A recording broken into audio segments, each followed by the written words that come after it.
날마다 주님과 함께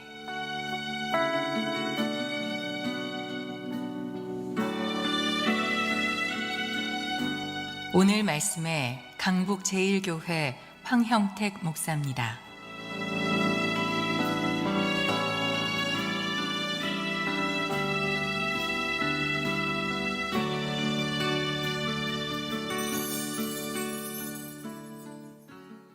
예전에 읽었던 위기에 강한 남자라는 책을 들여다봤어요. 원 제목은 어려운 시기에 강한 사람, 그런 거예요. 그래요. 그 사람의 진정한 능력과 힘은 어려운 시기를 어떻게 보내느냐에 달려있는 것 아닐까요? 누구든지 풀어버릴 수 있는 과제를 하나 해결했다 그래서 그 사람이 탁월한 인물이라 말할 수 없잖아요. 누구든지 쉽게 건너갈 수 있는 그 강 하나 건넜다고 그 사람을 위대하다 말할 수 없잖아요. 그러니까 진짜 어려운 시기에 그 어려움을 어떻게 뛰어넘었는가, 그걸 볼 때 그 사람을 진짜 평가할 수 있겠죠. 근데 그 책의 2장의 제목이 궁극적인 결단이라는 제목이었습니다. 궁극적인 결단.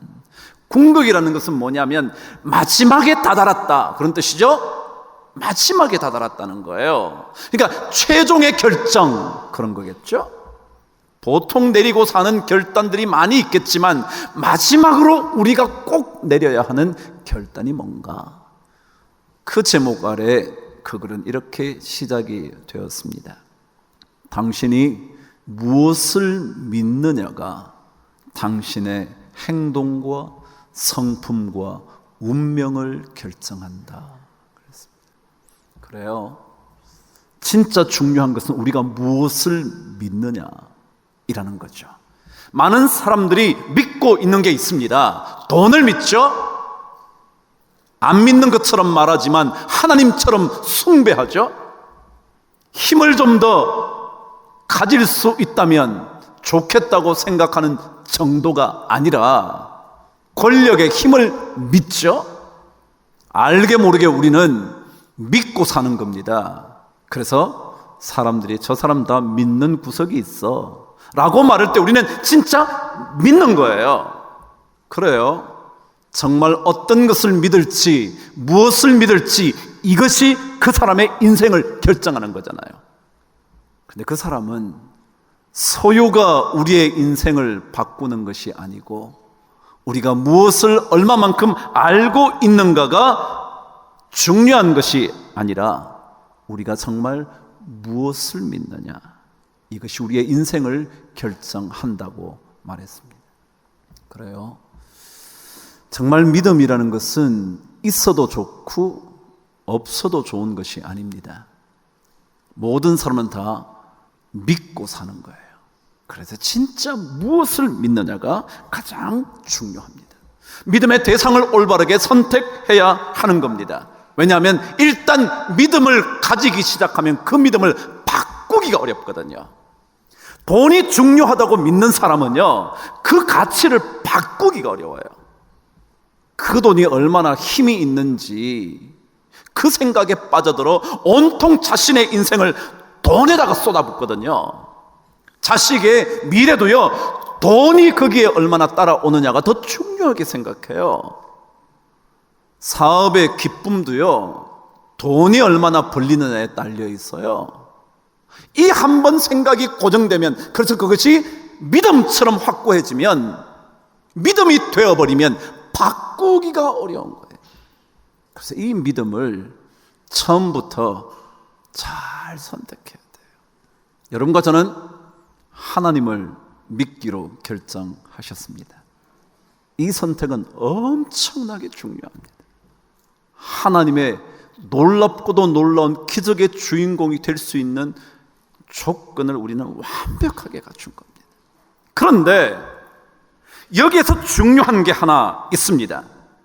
그게 뭐냐 하면 우리가 믿음을 선택하고 난 다음에 중요한 것은 그 믿음에 얼마나 철저한가, 이게 중요해요. 믿음을 갖고 있긴 하지만요, 그러나 별로 거기에 철저하지 않으면 믿음은 있으나 마나 할 가능성이 많아요. 믿음의 철저함을 확인해 보려면 그것은 어떠한 위기가 닥쳐왔을 때 알 수 있다는 거죠. 마치 처음 제가 책 제목을 여러분에게 알려드린 것처럼 위기에 강한 남자라고 말해 주었던 것처럼 위기가 닥쳐올 때 이 사람이 진짜 믿음을 작동시킬 수 있는가 없는가 알 수 있다는 거예요. 그전까지는 잘 몰라요. 다 믿음 있죠. 여러분과 제가 다 믿음을 가지고 수십 년을 살아왔죠. 아니면 1년을 살았을지 모르죠. 그런데 실제적으로 위기가 닥쳐왔을 때 그 사람이 어떻게 결정하는가에 따라 그 사람에게 진짜 믿음이 열매 맺을 수 있을지, 믿음의 여행이 아름다운 향기가 날 수 있을지 확인할 수 있다는 거예요. 오늘 말씀은 사르밧 과부의 이야기 2편입니다. 1편은 여러분 아시는 대로 이 사르밧 과부에게 아들 하나가 있는데 드디어 먹을 것조차 남아있지 않아 마지막을 눈앞에 두고 있다가 마지막 떡 하나만 구워 먹고 나면 자기 아들과 이제는 목숨을 잃을 수밖에 없는 상황까지 왔던 이 여인의 가정에 엘리야가 찾아와 하나님의 기적을 일으켜주죠. 이런 말을 합니다. 그 떡을 만들어서 나에게 가져오라고. 말도 안 되죠? 지금 우리가 먹고 마지막을 맞이해야 될 판인데 그 떡을 자기에게 가져오라고요? 그렇지만 그녀는 순종하면서 엘리야에게 가져다 줍니다. 그랬더니 기적이 일어났는데 통의 가루가 끊어지지 않고 병에 기름이 마르지 않을 만큼 계속되었다. 이런 기적 이후에 일어난 2편 이야기가 오늘 말씀입니다. 저와 함께 17절을 시작하겠습니다. 시작. 2일 후에 그 집 주인 되는 여인의 아들이 병들어 증세가 심히 위중하다가 숨이 끊어진지라. 자, 여러분, 2일 후에 다시 말 믿음을 확실히 갖게 됐죠. 믿음의 대상 하나님을 붙잡으면 놀라운 기적이 일어나는 걸 경험했죠. 그런데 문제는 진짜 또 다른 위기가 시작되었을 때 그때도 여전히 그 믿음을 드러낼 수 있는가, 이게 문제라는 거예요. 자, 오늘 말씀에 이렇게 얘기합니다. 2일 후에 그 집 주인에게 아들이 있었는데 그 아들이 병들었다는 거예요.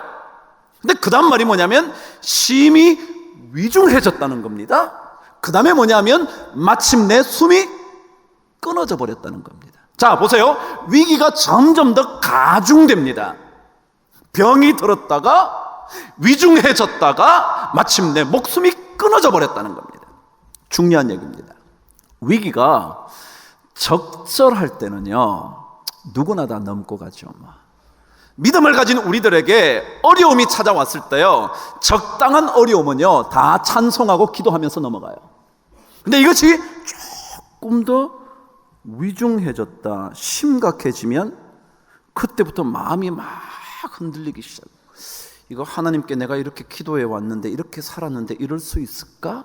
그러다가 숨이 끊어지면요, 이게 뭐야? 하나님이 사랑이라더니 이럴 수 있어? 이게 말이나 돼? 그러는 거예요. 중요한 것은요, 위기가 점점 더 가중되어 갈 때 우리 믿음의 선택이요, 이게 중요하다는 거예요. 이게 중요하다. 위험이 가중될 때요, 병난 것 정도야 누구든지 아이고 병 날 수 있지 뭐, 아이 조금만 치료하면 낫겠지, 쉬면 낫겠지, 치료 조금만 받으면 나을 거야. 그러다가 점점 더 세월이 지나가는데 낫지를 않는 겁니다. 심각해지는 겁니다. 마치 아이로 얘기하면 애가 기침을 좀 하더니 열이 좀 나요. 에이 뭐 해열제 먹으면 괜찮겠지. 근데 이게 점점 더 열이 심해지더니 39도 39.5도 막 올라갑니다. 그런데 애가 막 헛소리를 하기 시작합니다. 그럼 그때부터 마음이 흔들리기 시작하죠. 그러다가 마침내 애가 기절하듯이 넘어가 버렸다면 어떻게 할 거냐, 이거라는 거예요. 믿음이라는 것은요, 마지막 위기의 순간에 어떻게 결정하는가, 그 훈련하는 거예요. 다는 게 아니고요. 적당하게 지나갈 수 있는 것 정도는 다 하는 거예요. 다 찬송하며 기도하며 막 할렐루야 뭐 어쩌고저쩌고 하는데요. 막상 진짜 넘을 수 없는 위기 때 외박히 손수레에 자기 자신의 몸을 실을 수 있느냐 없느냐, 그게 믿음을, 삶을 결정하는 겁니다. 진짜 위기가 심해질 때, 오늘 말씀대로 그 아들에게 병이 들었는데 그래 곧 낫겠지. 근데 점점 더 심히 병세가 위중해지더니 드디어 하나밖에 없는 아들이 목숨을 잃어버렸다. 그때에도 하나님을 바라볼 수 있는가? 우리 이거 연습 자꾸 해보는 거거든요. 이거 연습 자꾸 해보는 거예요.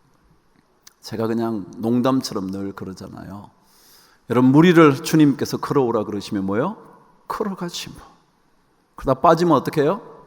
건져 주시겠지 뭐. 근데 다 잊어버리셨군요. 제가 자주 하는 건데 한 번 더. 무리를 걸어오라 그러면 뭐요? 걸어가지 뭐. 빠지면 어떻게 해요? 건져 주시겠지 뭐. 안 건져 주시면 먼저 가지 뭐. 사람들이 이것을요 별로 안 좋아하죠. 그런데 믿음이라는 것은 더 많이 가짐으로써 우리의 삶이 행복해진다, 그렇게 생각하는 게 아니고요, 없어도 나의 삶 속에 기쁨을 사라지지 않게 만들겠다 라는 믿음의 고백을 해보는 거거든요. 그게 사도 바울의 얘기잖아요. 그죠? 궁핍함과 비천함과 부유함, 풍부함에도 거할 줄 아는 일체의 비결이요, 그런 거잖아요. 베를린 박물관에 가면 그 앞에 엽서를 파는 데가 있다 그럽니다. 저도 글을 읽었으니 뭐 직접 안 가봐서 모르지만 그 박물관에 가서 엽서를 본 사람이 글을 쓰는 걸 보니까 이렇게 적어놨더라고요. 그 엽서에 이렇게 적혀 있더라는 겁니다. 영어로 내가 원하는 것들로부터 나를 지켜주옵소서. 영어로는 Protect me from what I want. 내가 원하는 것으로부터 나를 좀 지켜달라고. 우리 신앙생활 하면서 원하는 게 너무 많은 거야. 너무 많은 거야. 하나님 외에 원하는 게 너무 많은 거예요. 그래서 어쩌면 하나님 외에 다른 것 원하는 것부터로 나를 좀 지켜달라고. 그래서 우리는 그 원하는 게 안 이루어지는 것 때문에 너무 가슴 아리하고요, 억울해하고요, 분노해하고요, 견딜 수 없어 하는 거예요. 그래서 차라리 하나님, 내가 원하는 것들로부터 나를 좀 지켜달라고, 나 좀 더 원하지 않도록, 없어도 살 수 있다고 생각할 수 있도록. 그래요. 신앙은 위기의 순간에, 없어지는 순간에, 점점 더 모자라는 순간에, 그것도 이제는 목숨까지 빼앗겨야 하는 순간에도 하나님을 바라보는 것, 그게 믿음 아니겠습니까? 이 순간이 되자 이 여인이 이렇게 반응을 하는 겁니다. 저와 함께 18절 읽어보시죠. 시작. 여인이 엘리야에게 이르되 하나님의 사람이여, 당신이 나와 더불어 무슨 상관이 있기로 내 죄를 생각나게 하고 또 내 아들을 죽게 하려고 내게 오셨나이까. 이 여인의 반응이 뭐냐면, 위기가 위중해질 때, 가중될 때 어떻게 반응을 하느냐 하면, 지난번까지 있었던 그 놀라운 기적에 대한 생각은 간곳 없고요, 당신이 왜 왔냐고, 뭐 때문에 왔냐고. 여러분, 왜 왔는데요? 와서 자기가 경험한 하나님의 은혜가 얼마나 큰지는 잊어버리고요, 당신 왜 왔냐고, 나의 죄를 깨닫게 해서 그 죄의 결과가 내 자식을 죽음으로 몰고 가게 하는 거 보여주려고 왔나요? 당신이 하나님의 사람인가요? 이럴 수 있나요? 그러는 거예요. 믿음이요, 누구나 다 위기를 경험하죠.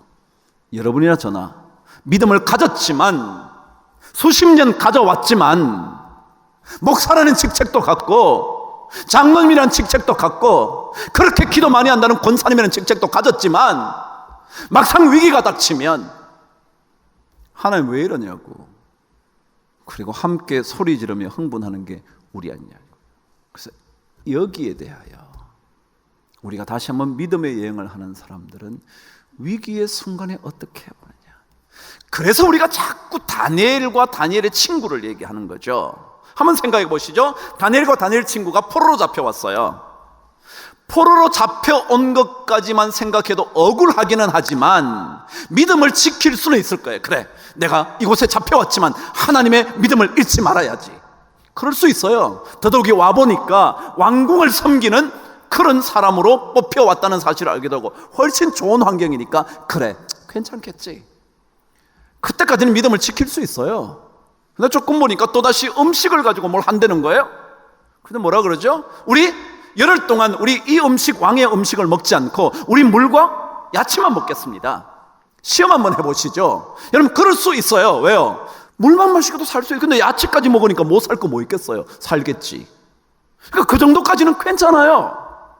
근데 그 다음이 문제란 말이죠. 그 다음에 뭐예요? 친구들이, 다니엘이 금신상에 절하지 않고 그것 때문에 풀무불에 던져질 위기, 굶주린 사자의 입이 벌어져 있는 사자굴에 던져지는 위기, 가까이만 가도 가까이 간 사람이 타버려 죽을 지경이 되는 그런 풀무불에 던져지게 되는 그 상황, 입을 벌린 사자굴에 떨어져 죽음 앞에 있게 된 다니엘, 그들이 그때 어떻게 선택했느냐. 그것 때문에 우리가 그 사람들을 얘기할 때마다 자꾸만 그래, 저런 게 믿음이지, 그런 거 아니에요?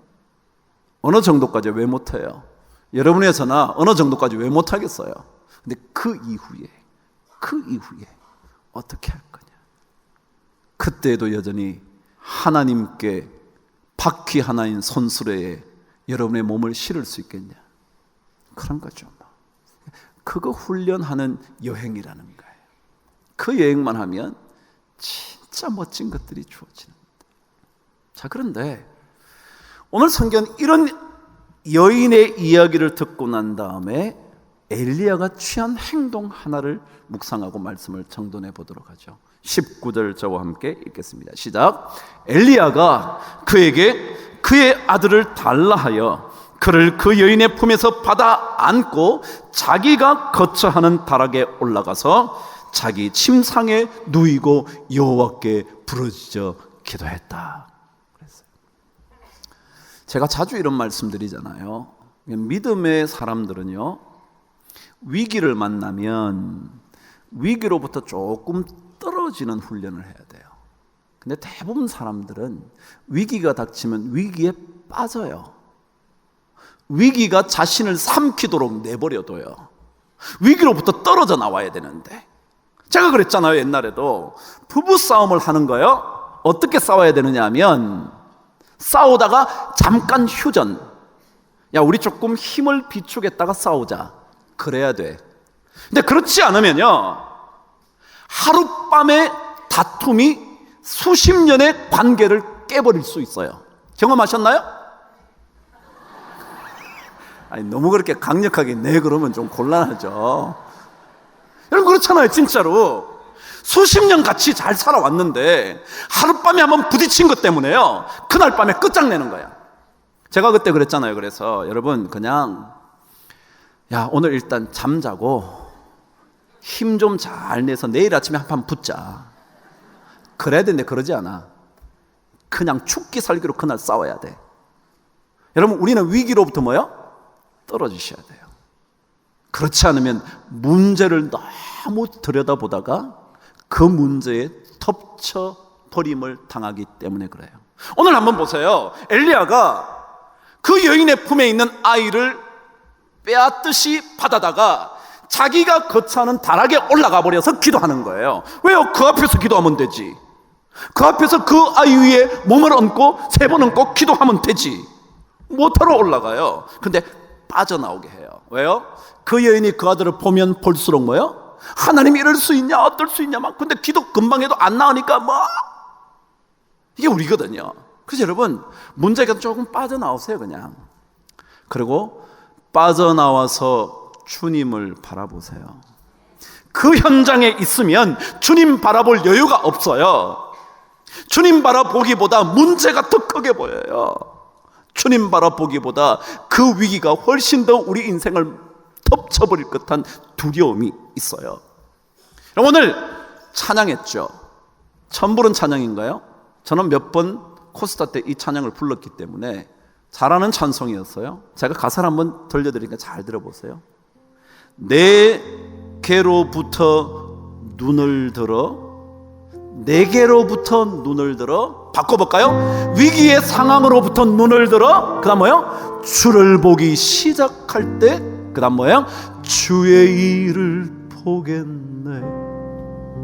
그 다음 2절 한번 보실래요? 성령이 나를 변화시켜 모든 두려움 사라질 때, 그때 주의 일을 봐요.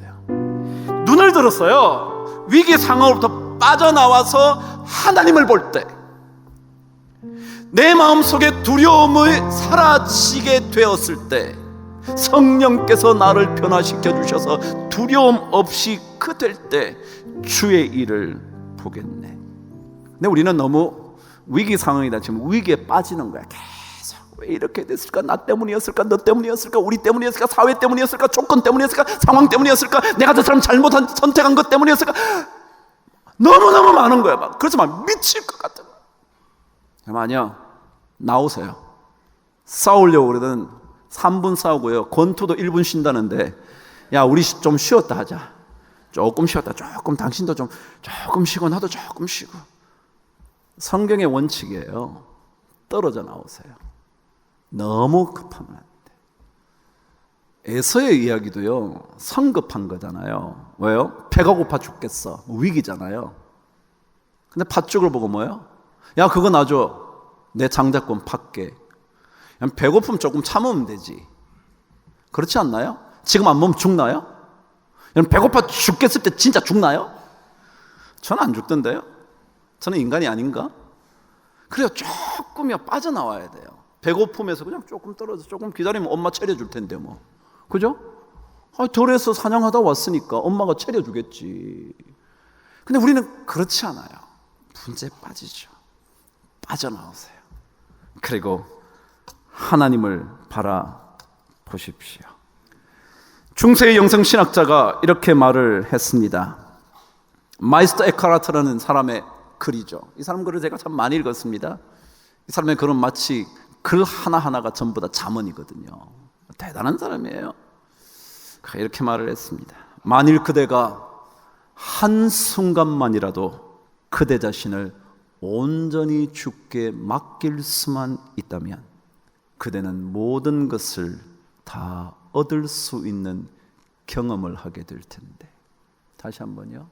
만일 그대가 한순간만이라도 그대 자신을 온전히 주께 맡길 수만 있다면 그대는 모든 것을 다 얻을 수 있는 경험을 할 수 있을 텐데.